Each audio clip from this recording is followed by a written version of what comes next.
Let us all stand in the presence of God.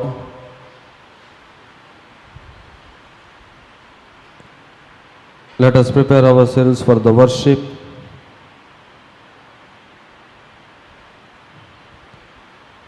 Carry each other's burdens, and in this way you will fulfill the law of Christ.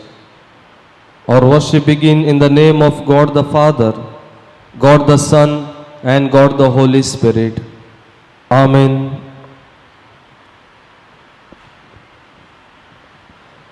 For praising the Lord, let us sing hymn number 6. Hymn number 6. At thy feet, O Christ, we lay thine own gift of this new day.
us praise and adore our God.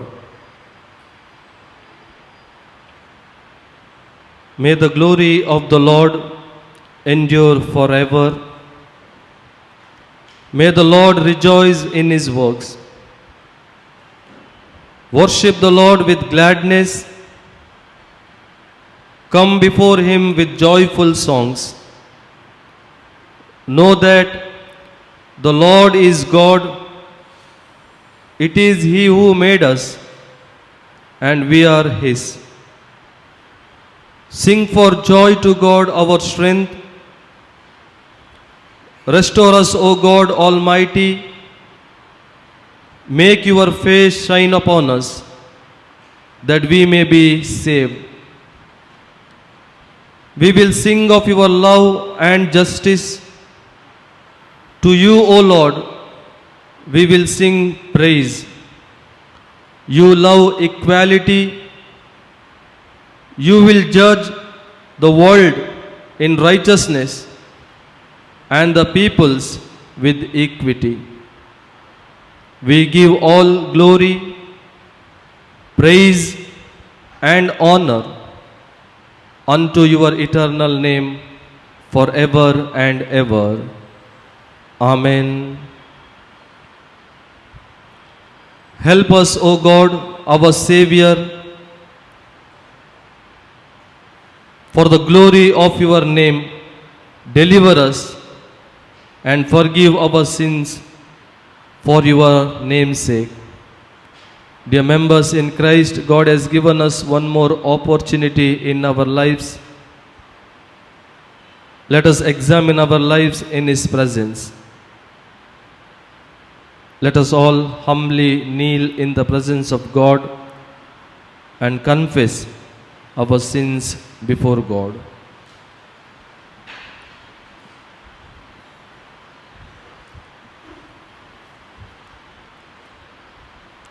To confess our sins in the order of worship, page number 63, let us confess this prayer together.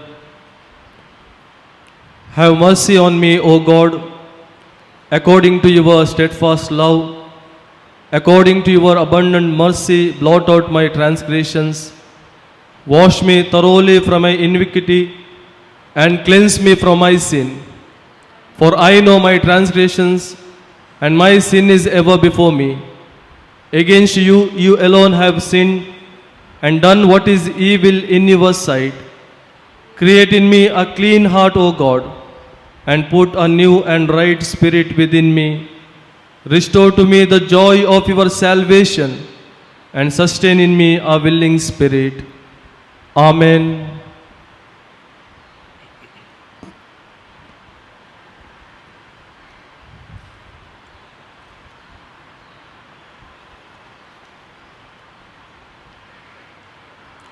Thus says the Lord, he has told you, O people, what is good, and what does the Lord require of you, but to do justice, and to love kindness, and to walk humbly with your God. The steadfast love of the Lord never ceases. His mercies never come to an end. They are new every morning. Great is your faithfulness, O Lord. Amen. Let us all stand in the presence of God and give thanks to God for all his wonderful blessings in our lives. We give thanks to you, O God. We give thanks for your name is near. Lord, we thank you for your goodness. We thank you for your love. We thank you for your forgiveness. We thank you for your grace. We thank you for making us clean from all our iniquities and unrighteousness. Lord, we thank you for the good health and strength, preservation and satisfaction of this life. We thank you for keeping us from all harm and watching over our life. Lord, we thank you for the church into which we have been called. and we thank you for the good news. Let us pray. Almighty and gracious God, in whom alone our hearts find rest and peace, we ask you to reveal yourselves to us in this hour of worship. Pour down upon us your spiritual gifts and grant that this season of holy quiet may be profitable to us in heavenly things, and refresh and strengthen us to finish the work which you have given us to do. Through Jesus Christ our Lord. Amen. Congregation, please be seated. Now we have Old Testament reading.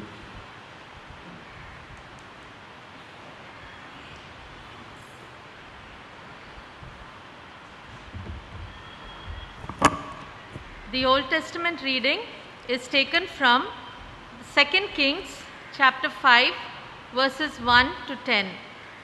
2 Kings chapter 5, beginning to read from verse 1. Now Naaman was commander of the army of the king of Aram. He was a great man in the sight of his master and highly regarded, because through him the Lord had given victory to Aram. He was a valiant soldier, but he had leprosy. Now bands from Aram had gone out and had taken captive a young girl from Israel, and she served Naaman's wife.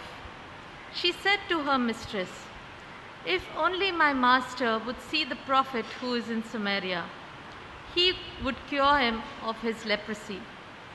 Naaman went to his master and told him what the girl from Israel had said. "By all means go," the king of Aram replied. "I will send a letter to the king of Israel." So Naaman left, taking with him 10 talents of silver, 6,000 shekels of gold, and 10 sets of clothing. The letter that he took to the king of Israel read, "With this letter I am sending my servant Naaman to you, so that you may cure him of his leprosy."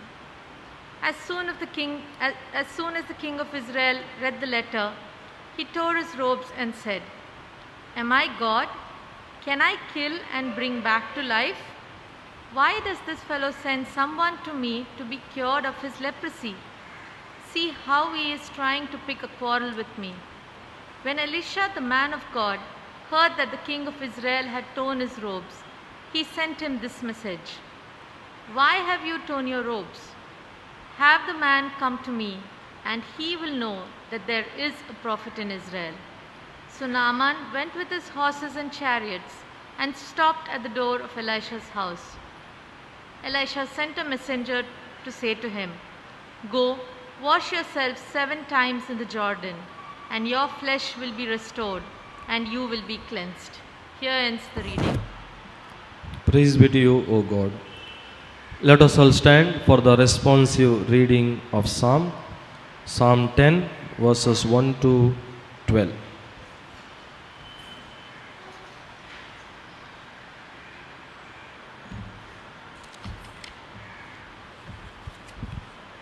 Today's responsive reading is taken from Psalm chapter 10, verses 1 to 12.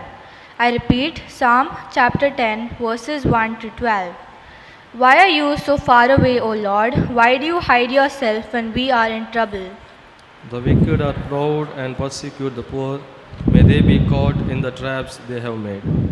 The wicked man is proud of his evil desires. The greedy man curses and rejects the Lord. In his pride, the wicked man says, "God will not punish me. He doesn't care." This is what the wicked man thinks. A wicked man succeeds in everything. He cannot understand God's judgments. He sneers at his enemies. He says to himself, "I will never fail. I will never be in trouble." His speech is filled with curses, lies, and threats. He is quick to speak hateful, evil words. He hides himself in the villages. He waits there and murders innocent people. He spies on his helpless victim. He waits in his hiding place like a lion. He lies in wait for the poor. He catches them in his trap and drags them away. The helpless victim lies crushed. Brute strength has defeated him. The wicked man says to himself, God doesn't care. He has closed his eyes and will never see me. Together, come, Lord, and save me. Don't forget the oppressed, God. Glory be to the Father, and to the Son, and to the Holy Spirit.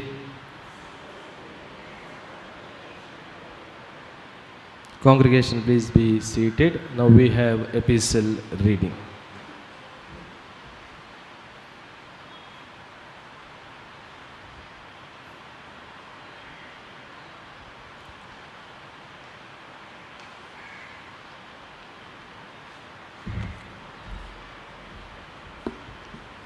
The epistle lesson is taken from Hebrews chapter 13, verses 8 to 17.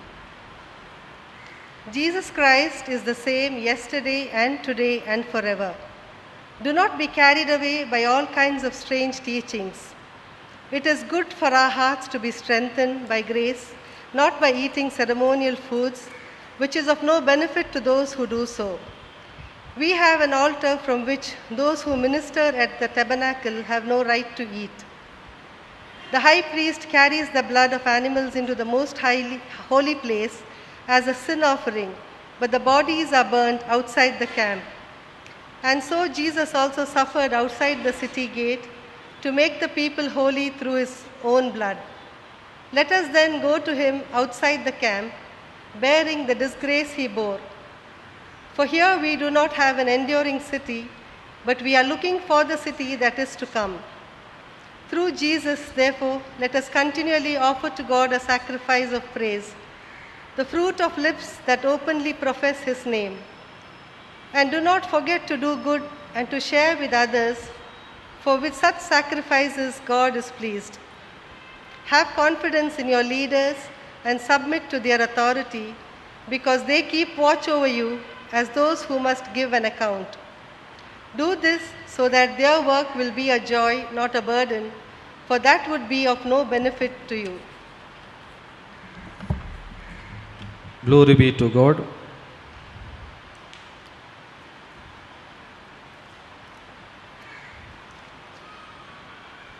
Let us all rise for the gospel reading.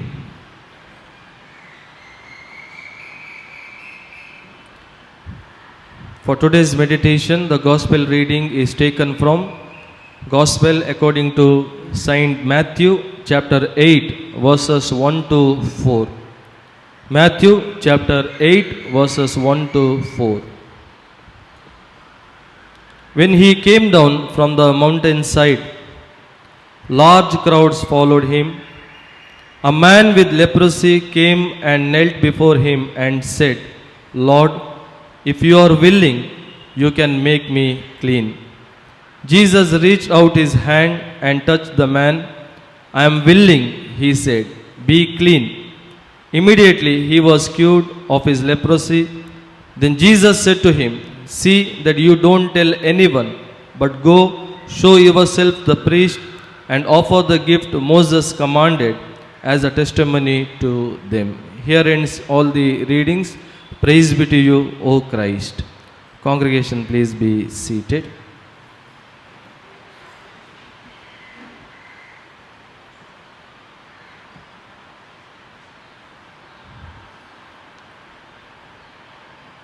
Before going to hear the Lord's message, let us sing hymn number 102. Hymn 102.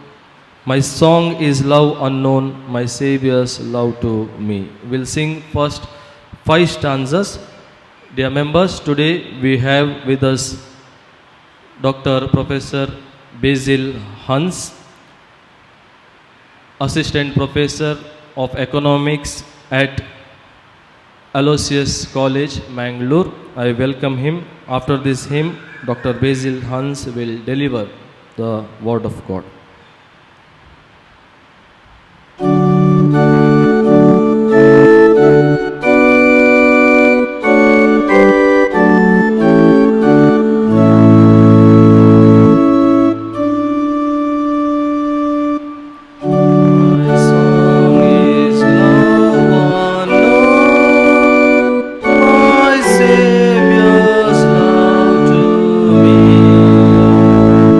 Love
Let us pray.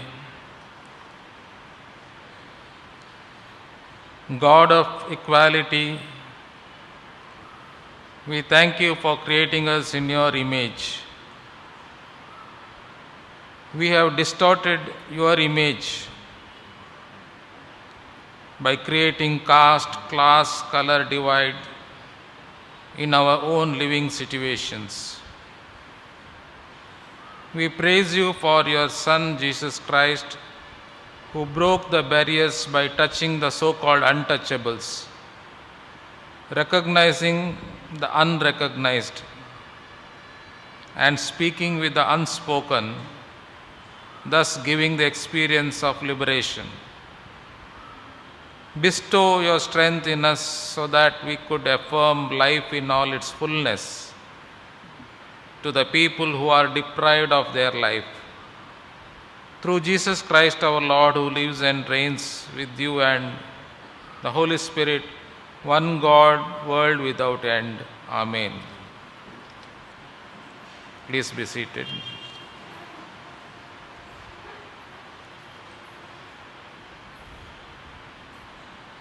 Dear brothers and sisters in Christ, a pleasant and good morning to you all. Today's theme prescribed for our meditation is touching the untouchable. Touching the untouchable. God is the same yesterday, today, and tomorrow. He is in touch with us. He is not aloof or remote from us. He cares for us. He listens to our prayers. He knows our needs. He holds and protects us. He guides us. What an amazing grace. In the touch of Christ, there is an electric power,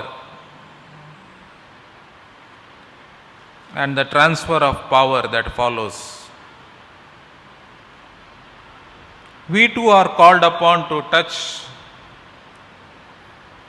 the untouchables, to respect the disrespectables, the deprived. This is a call, a challenge to our communities and to the church today. So many of us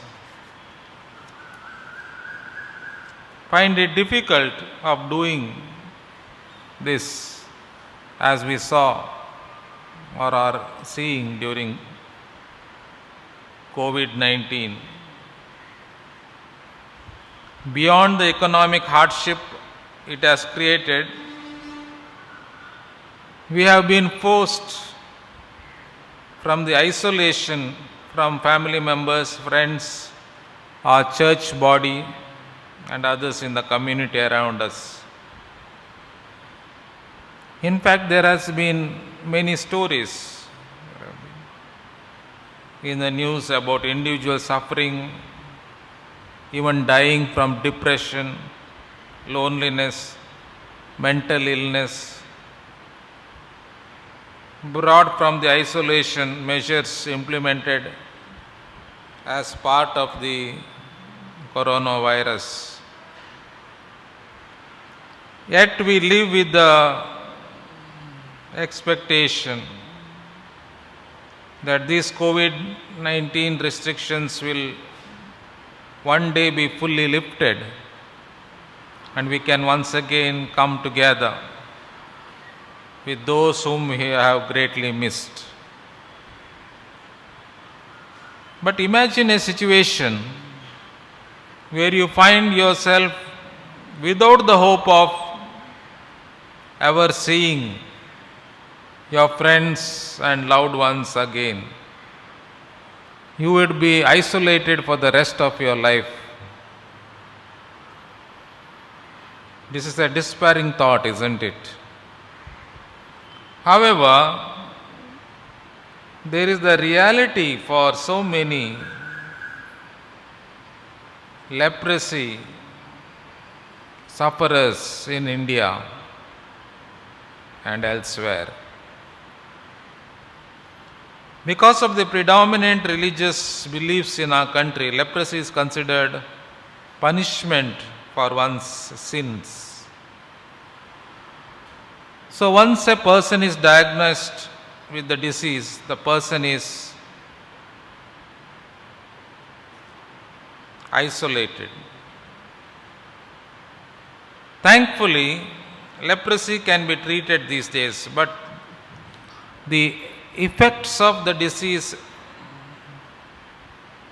ever manifest themselves on the body in the form of damaged skin, or worse, in the loss of toes, fingers, and other extremities. Even healed victims face the stigma of the disease and must die with discrimination.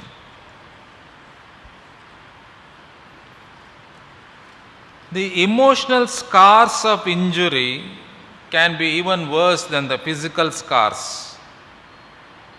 But the good news is that Jesus can lead a person, He can heal a person spiritually, emotionally, and physically. The Gospels relate the story of how Jesus did the unthinkable. When a leper came to him looking for healing, Jesus not only healed the unfortunate man, but he reached out and touched him.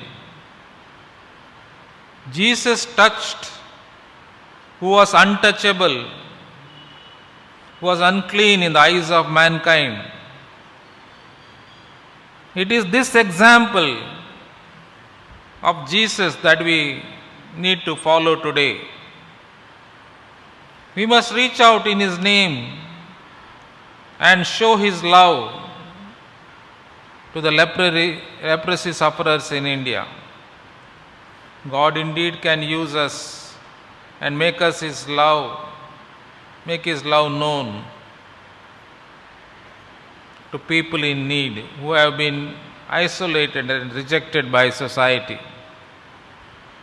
In Him, they will have spiritual, emotional, and physical needs met. In Him, they will find hope.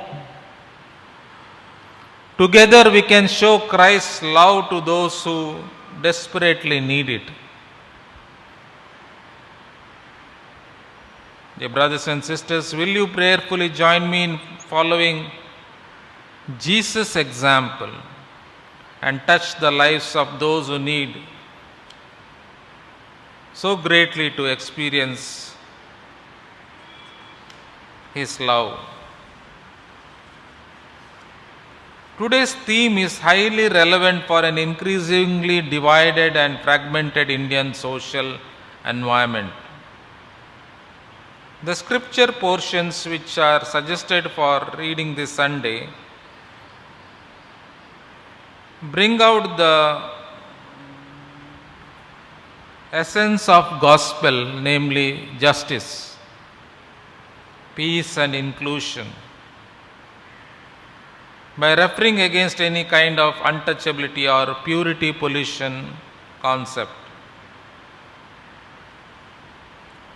Though the references are mainly about the disease, which make people either under ostracized situation or contempt, and thus a lesser human being, it has a wider connotation of social exclusion.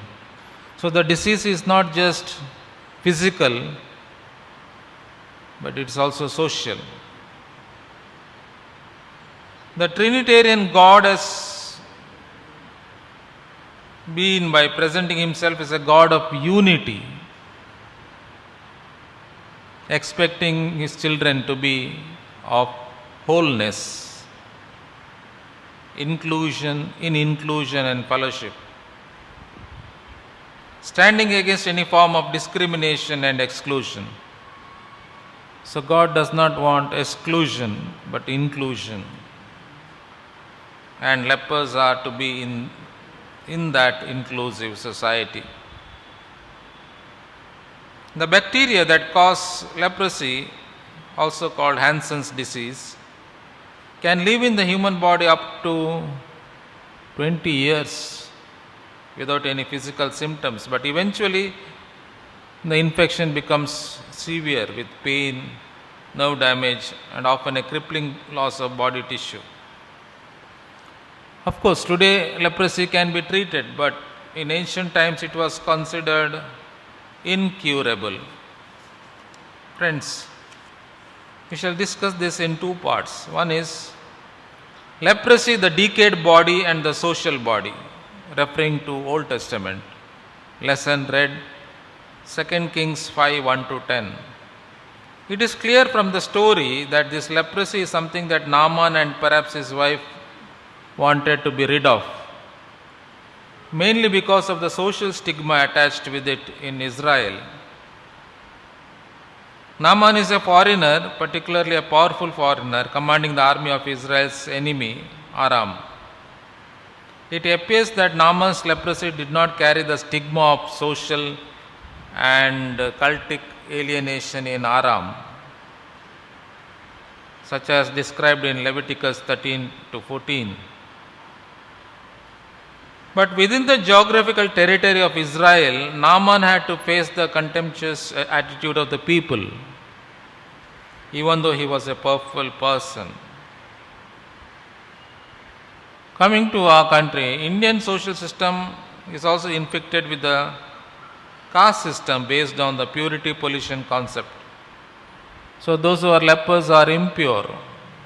Untouchability is an impure phenomenon, making people from the lower caste vulnerable. The qualities of people from the lower caste of society and their ability to be in the higher positions are not affirmed or respected by many people from the higher strata simply because of the racial and caste discrimination. Polluted body of the people from lower strata will not be part of the body of the society. So there is a divide, the pure and the polluted. Saint Paul points out in 1 Corinthians 12:27, now you are the body of Christ and each one of you is a part of it. Then how can we be having an impure part in the whole body? The body of Christ will become incomplete or rather deformed while any one of the components, human beings or even nature, is ostracized and considered as untouchables. Unfortunately, it is prevalent in the 21st century in India. Achhe Din, good day, is yet to come for the Dalits and tribals who are in the receiving end of the practice of untouchability. So it is spreading, especially if you see in the northern part of India and central part of India, it is very severe. It is evident that the Indian church is also not free from the caste practices. And India needs people who point out remedy for the malady of casteism and untouchability, both physical and social, as the Hebrew slave girl. The body of a person or the bodies of the oppressed communities do not make the society rotten.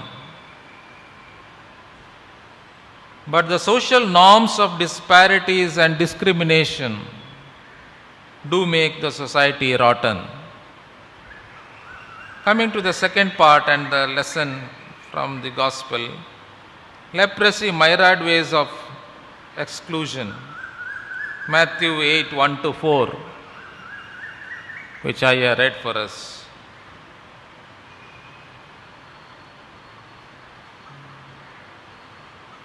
The leper breached the code by approaching Jesus, and Jesus violates it by touching the leper. So both have committed violation.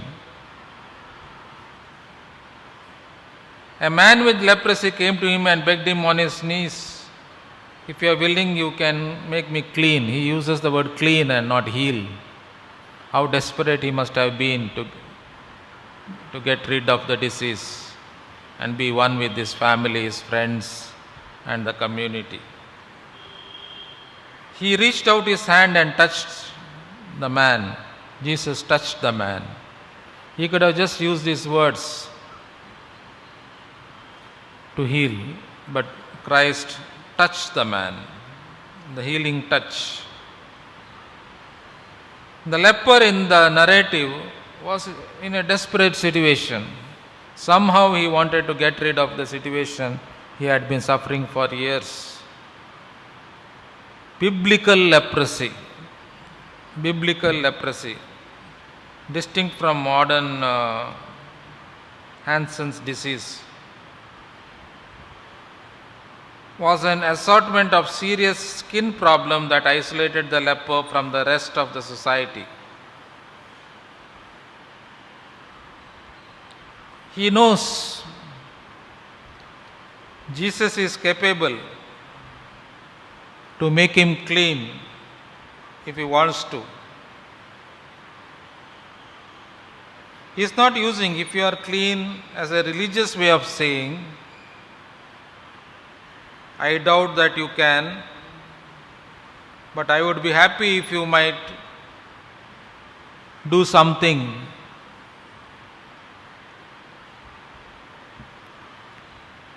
for me to get clean."